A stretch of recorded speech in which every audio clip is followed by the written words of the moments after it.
What if the truth isn't liberating but dangerous? Not in the grand, heroic way we like to imagine, but in the quiet, everyday moments where saying what you really feel threatens the fragile balance you've built.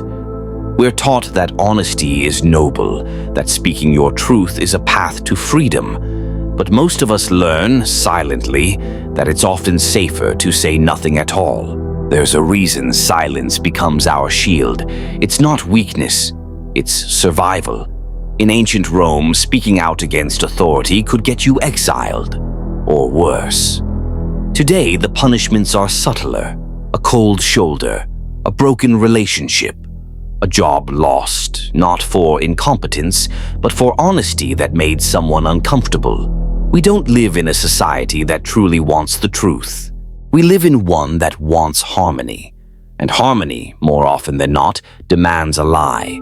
Psychologically, we're wired to conform. The brain interprets social rejection as physical pain, so we bite our tongues, swallow our opinions, and slowly forget the sound of our own voice. You might even convince yourself your truth doesn't matter, that keeping the peace is more noble than starting a fire. But here's the catch. Silence, while safer, slowly erodes the self. What's left when you've compromised so often you no longer recognize what you believe? The real danger isn't in speaking your truth. It's in burying it so deep that even you can't find it anymore.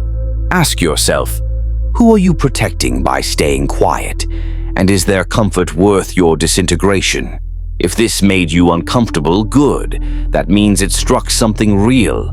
Like, subscribe and take a moment, just one, to reflect on the truths you've silenced and why.